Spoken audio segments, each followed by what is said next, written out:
हुए हम पहुंच गए अंतरिक्ष में किया, जिनकी हम आसमान में निगरानी कर सकते थे। जल्द ही वे उपग्रह हमारी तरफ और अनंत आकाश की ओर देखने लगे। वो दिन भी जल्द आ गया जब अमेरिका और रूस सौरमंडल के सबसे बड़े ग्रह के पास से उड़ान भरी।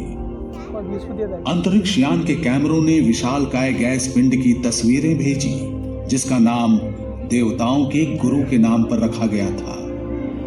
लगभग 2 सदियों तक खगोलविद बृहस्पति के विशाल लाल धब्बे के बारे में सोचकर हैरान होते कि ये है क्या।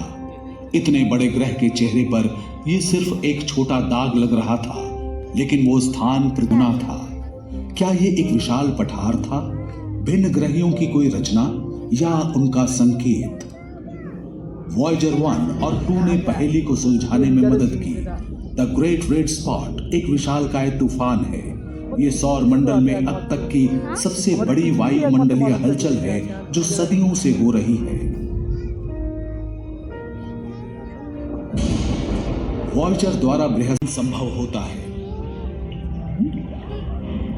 क्या ऐसा हो सकता है कि यूरोपा के छिपे हुए समुद्रों में भिन्न ग्रही जीवन विकसित हो गया हो?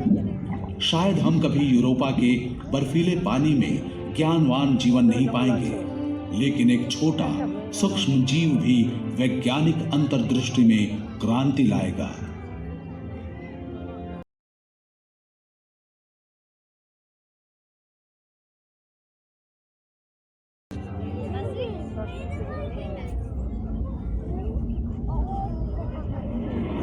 जेलीफिश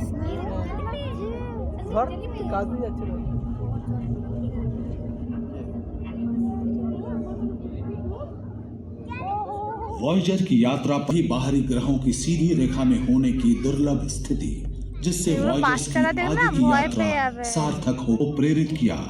ये अब केवल कुछ करोड़ किलोमीटर दूर था। इस दूरी को तय करने में 1 साल 8 महीने का समय लगा। नवंबर 1980 के एक दिन वॉयेजर 1 सुंदर वलयाकार ग्रह शनि के करीब आया।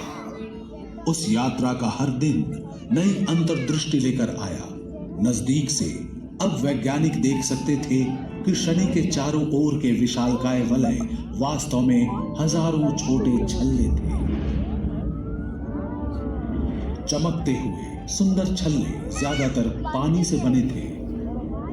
विशाल ग्रह को घेरने वाले अरबों बर्फ के टुकड़े थे, छोटे कण से लेकर मुट्ठी के आकार के टुकड़े, कुछ एक घरों जितने बड़े भी थे। शनि के सबसे बड़े उपग्रह टाइटन पर वॉयेजर 1 ने एक सुंदर झील की खोज की। पृथ्वी के अलावा ये सौर मंडल में एकमात्र स्थान है जहां सतह पर तरल झील पाए गए हैं। लेकिन एक दिक्कत है, टाइटन की झीलें तरल मीथेन है, पानी नहीं। सघन वातावरण वाला एकमात्र उपग्रह है टाइटन।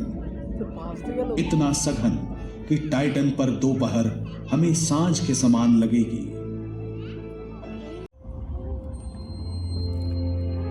एक और जोवियन उपग्रह यूरोपा के साथ आमना सामना भी बेहद रोचक था। वॉयेजर यानों ने बताया कि कई किलोमीटर मोटी बर्फ की परत के नीचे छिपा है तरल पानी का एक महासागर। वास्तव में यूरोपा में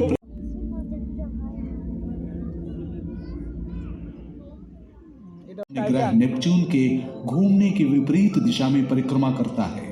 वैज्ञानिकों को लगता है कि ट्राइटन का असामान्य परिक्रमा पथ साबित करता है कि यह कभी अपने आप में एक बौना ग्रह था।